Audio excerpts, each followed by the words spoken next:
베드타임 스토리 1. 다람쥐 이야기. 러스틴의 뒤뜰에 커다란 도토리 나무가 자라고 있었어요. 그 나무 가장 큰 가지 꼭대기에는 털복숭이 같은 회색 다람쥐 가족이 살고 있었어요. 매일 저녁 식사 전에 러스티와 아빠는 아빠가 땅에 뿌려놓은 땅에 떨어진 견과류를 모으려고 나뭇가지를 오르내리는 털복숭이 다람쥐들을 구경하였어요. 다람쥐 한 마리를 훈련시켜서 제 손에서 견과류를 가져가게 하고 싶어요. 러스티는 의욕에 가득 차 아빠에게 말했어요. 다람쥐가 저와 친해지면 털을 쓰다듬게 해줄지도 몰라요. 아들, 그건 좋은 생각이 아닌 것 같구나. 아빠가 설명을 하셨어요. 아무리 순해 보여도 다람쥐는 야생 동물이야.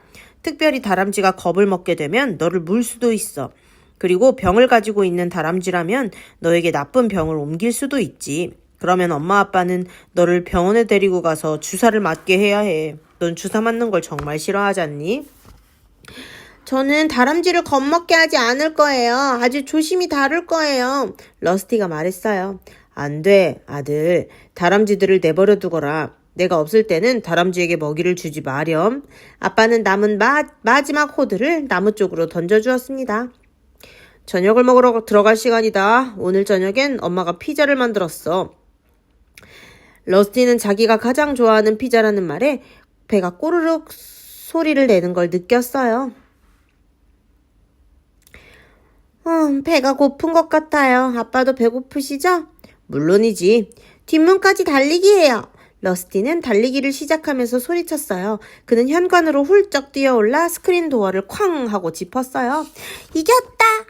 러스티가 큰 소리로 웃으면서 말했어요. 너가 이긴 게 아니야. 숨을 헐떡이면서 아빠도 현관으로 뛰어 올라왔어요. 너가 출발을 먼저 했잖니. 제가 이긴 게 맞아요. 아빠는 다리가 길잖아요. 러스티가 웃으며 대답했어요. 러스티는 스크린 도어를 열고 부엌으로 들어갔어요. 맛있는 피자 냄새. 내가 가장 좋아하는 체리파이 냄새만은 못하지만. 당신 오후 내내 바빴겠네. 아빠는 엄마의 볼에 입을 맞추었어요. 엄마는 웃으면서 행주로 아빠를 장난치듯 때렸어요. 빨리 가서 씻어요. 피자가 오븐에서 막 나왔어요.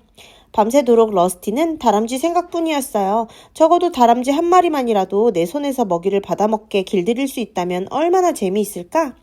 생각할수록 러스티는 한번 해보고 싶었어요. 캄캄한 침대에 누워서 러스티는 가능할 것 같은 계획을 생각해 보았어요.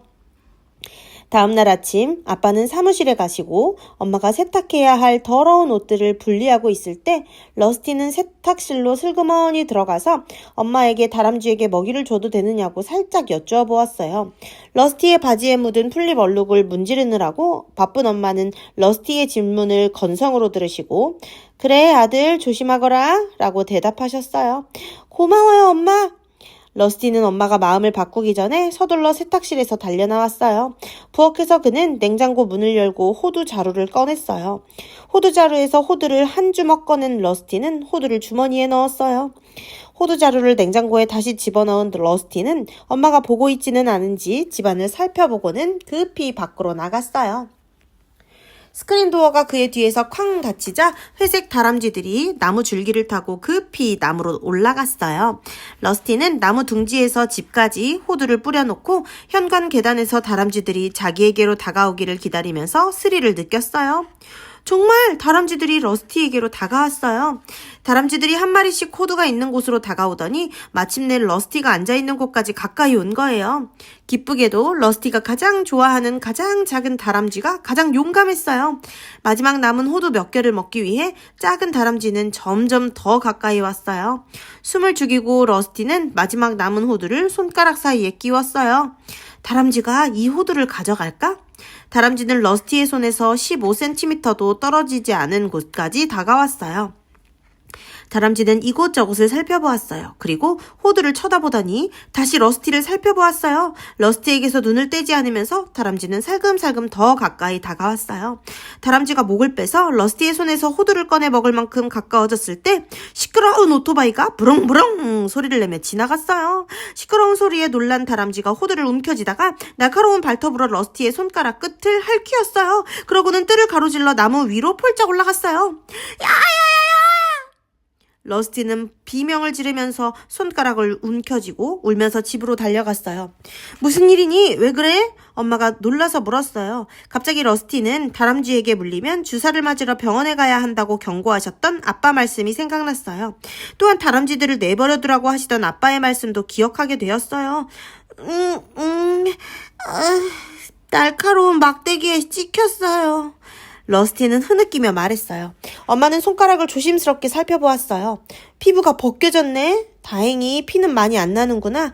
소독을 하고 연고를 바르고 밴드를 붙이면 괜찮아질 거야. 그날 오후 내내 손가락이 욱신거렸지만 러스티는 엄마한테 말씀드리지 않았어요. 아버지가 직장에서 돌아오셨지만 그때까지도 아픈 것은 조금도 나아지지 않았어요. 아들, 엄마가 저녁을 준비하는 동안 다람쥐에게 먹이 주러 가지 않을래? 러스티는 고개를 가로저었어요. 오늘은 나가기 싫어요. 오늘 아침에 막대기에 손을 다친 후부터 기분이 별로 좋지 않은 모양이에요. 엄마가 부엌에서 상황을 설명해 주셨어요. 아빠는 아들을 힐끗 바라보시고는 밴드를 붙인 러스티의 손가락을 보셨어요. 어디 보자. 심하지는 않아요. 러스티는 얼버무렸어요. 마음속에서 불안한 생각이 들기 시작했지요. 아빠는 러스티의 말을 아랑곳하지 않고 밴드를 벗기고는 상처를 잠시 살펴보셨어요. 정말 막대기에 손가락을 다친 거니? 러스티의 얼굴이 창백해졌어요. 아빠는 아들의 눈을 똑바로 바라보면서 물으셨어요. 러스티, 이건 중요한 문제야. 내게 사실대로 말하렴. 다람쥐들에게 먹이를 주다 물린 거지? 그런 거라면 즉시 아빠에게 말해야 해. 러스티는 바닥을 내려다보고는 엄마가 듣지 않기를 바라면서 걱정스러운 표정으로 부엌을 바라보았어요. 네, 그렇지만 엄마 허락을 먼저 받았어요. 아빠의 목소리는 심각했어요. 내가 다람쥐들을 내버려두라고 했지. 다람쥐가 너를 물면 너에게 나쁜 병을 옮길 수도 있다고 했었지. 러스티의 아랫입술이 떨렸어요. 그렇지만 아빠, 제 계획대로 잘 되어갔어요. 만약 그때 요란한 오토바이가 지나가지만 않았다면 다람쥐가 놀랄 일도 없었을 거예요. 그렇다면 다람쥐가 저를 물지 않고 제 손에서 호두만 가져다 먹었을 거예요. 아빠는 엄한 얼굴로 아들을 바라보았어요. 러스티는 아빠가 진지한 말씀을 하시려 한다는 것을 알았어요. 아들, 계획이 완벽했어도 이 사실은 변함이 없어. 첫째, 넌 아빠 말에 순종하지 않았어. 둘째, 넌 엄마를 이용했어. 엄마는 내가 너에게 아빠가 없을 때는 다람쥐에게 먹이를 주지 말라고 한 말을 알지 못했어. 그리고 셋째는 넌 엄마와 나에게 거짓말을 했어. 그런 거짓말들은 네 생명을 잃게 할 수도 있어. 다람쥐들이 옮기는 병 중에는 파상풍이 있어. 만약 감염된 동물에게 사람이 물리면 그 병에 걸릴 수도 있지. 이 병을 즉시 치료하지 않으면 넌 생명을 잃을 수도 있어. 잘못했어요. 러스티는 코를 훌쩍 였어요. 저 이제 죽는 거예요? 아니야. 엄마 아빠가 너를 병원에 즉시 데리고 가서 주사를 맞힐 거야. 저녁은 나중에 먹자. 병원으로 가는 차 안에서 부어오른 손가락을 내려다보는 러스티의 볼 위로 눈물이 흘러내렸어요. 러스티는 죽고 싶지 않았어요. 그렇지만 주사를 맞고 싶지도 않았어요. 아빠가 병원 주차장에서 주차할 장소를 찾고 있는 동안 엄마는 러스티를 감싸 안고 사람들이 북적이는 응급실로 들어갔어요. 러스티는 엄마가 간호사에게 상황 설명을 하는 동안 자리를 잡고 앉았어요. 얼마 후에 간호사는 러스티를 칸막이 안으로 데리고 들어갔어요. 침대 위로 올라가세요. 간호사가 말했어요. 의사 선생님께서 곧 오실 거예요. 의사 선생님이 진찰을 한 후에 러스티는 간호사가 세상에서 가장 큰 것만 같은 주사기를 들고 오는 것을 보았어요. 러스티는 아픔을 참으려고 두 눈을 꼭 감았어요. 아이고, 아파! 러스티는 울면서 아빠의 말씀을 듣지 않은 것을 후회했어요. 집으로 돌아오는 길에 아빠는 간단하게 저녁을 먹기 위해 휴게소에 들렀어요. 러스티는 콩 브리또를 끼적끼적 먹었어요. 아무것도 먹고 싶은 마음이 없었거든요. 러스티는 맞은편에 앉으신 엄마 아빠를 바라보았어요. 엄마 아빠 죄송해요. 저를 용서해 주실 거죠? 그럼 용서하고 말고 엄마가 대답하셨어요. 예수님께서도 저를 용서하시겠지요?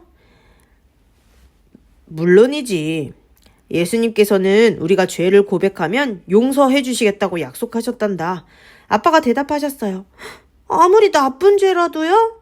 그래, 그뿐 아니라 그 다음엔 어떻게 해주시는 줄 아니? 러스티는 고개를 가로저었어요. 예수님께서는 그 죄를 깊은 바다에 던지신대. 그 죄가 다시는 보이지 않도록 말이야. 예수님께서 그렇게 해주셨으면 좋겠어요, 엄마, 아빠. 여기서 기도드릴 수 있을까요? 러스티는 엄마, 아빠 곁으로 다가가서 손을 잡고 고개를 숙였어요. 사랑하는 예수님, 제가 아빠 말씀을 듣지 않고 또 엄마에게 거짓말한 거 다 용서해 주세요. 그리고 깊은 바닷속에 그 죄를 던져주세요. 예수님 이름으로 기도드렸습니다. 아멘. 몇 주 안에 러스티의 손가락은 다 나았어요. 그렇지만 러스티의 손가락에는 흉터가 그대로 남아있었어요. 러스티는 그 흉터를 볼 때마다 예수님께서 그의 죄를 깊은 바다에 던져버리신 것을 생각하며 감사했어요. 만일 우리가 우리 죄를 자백하면 우리 죄를 사하시며 우리를 모든 불의에서 깨끗하게 하실 것이요. 요한일서 1장 9절. 끝.